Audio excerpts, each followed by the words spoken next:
Himachal police paper leak मामले में हिमाचल सरकार की तरफ से सीबीआई जांच की सिफारिश की गई है। शिमला में प्रेस कॉन्फ्रेंस के दौरान सीएम जयराम ठाकुर ने ये जानकारी दी।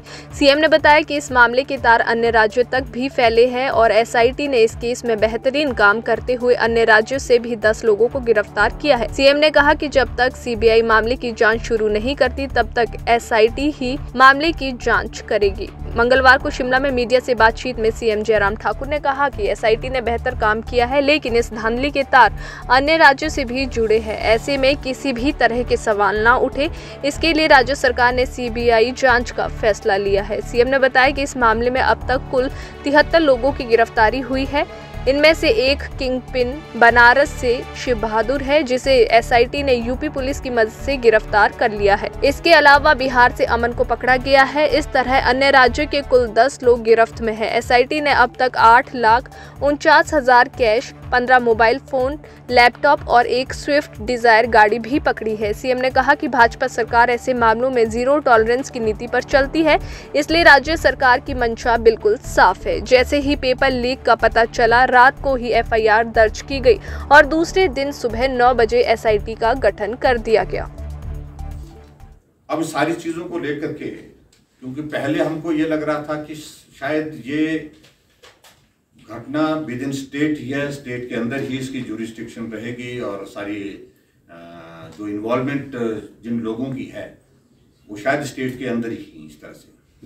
लेकिन जब धीरे धीरे इसकी इन्वेस्टिगेशन की प्रोसेस आगे बढ़ी तो इसमें बहुत सारे प्रदेश, मैंने जैसे जिक्र किया 10 लोग ऐसे हैं जो प्रदेश से बाहर के हैं, दूसरे स्टेट के हैं, और ऐसी सूरत में दूसरे स्टेट में भी इन्वेस्टिगेशन की प्रोसेस को इफेक्टिवली करना है। और उसके साथ साथ में दूसरा विषय यह है कि एक विषय ये आ रहा था कि पुलिस विभाग ने ये रिटन टेस्ट की सारी प्रोसेस की है, रिक्रूटमेंट की सारी प्रोसेस की है, और एसआईटी जो कॉन्स्टिट्यूट की गई है वो भी पुलिस विभाग की है। इस पर कई लोग जो है उस तरह की बातें करने की कोशिश कर रहे थे। मैं इस बात को बड़ा स्पष्ट करना चाहता हूँ, एक तो अपनी पुलिस पर भरोसा होना चाहिए, विश्वास होना चाहिए, और हमें पूरा भरोसा है। और भरोसे के बलबूते में कह सकता हूँ कि जो एसआईटी ने परफॉर्म किया है, बहुत बेहतरीन ढंग से जो है काम किया है। लेकिन फिर भी सारी बातों को विराम देना चाहिए। मैं भी मत कहूँ, इस सारे मामले में निष्पक्ष जांच होनी चाहिए। ये हमारा बड़ा साफ मन है, साफ मत है पहले दिन से ही। जैसे ही मैंने कहा कि 11 साढ़े 11 बजे रात के मुझे सूचना मिली कि इसमें इस प्रकार से लग रहा है, तुरंत हमने एफआईआर दर्ज करने के लिए बोला, और दूसरे दिन सुबह हमने पेपर जो रिटन टेस्ट का हुआ उसको रद्द करने के लिए बोला।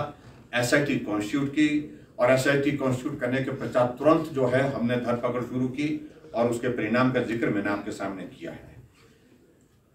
और आगे बढ़ करके जब हमको मालूम पड़ा कि इसमें ये नेक्सस जो है बहुत जगह फैला है, बहुत सारे प्रदेशों में, और इसी सूरत में इसके लिए बेटर एजेंसी जो है वो सीबीआई रहेगी, तो इसलिए हमने सीबीआई की इन्वेस्टिगेशन की बात कही है। और बाकी राजनीतिक मकसद से लोग बोलते रहेंगे, लेकिन हम इतना जरूर कहना चाहते हैं कि इन्वेस्टिगेशन होनी चाहिए, पारदर्शिता के साथ होनी चाहिए, साफ सुथरे तरीके से होनी चाहिए। ये हमारा मकसद है और इसलिए हमने तय किया।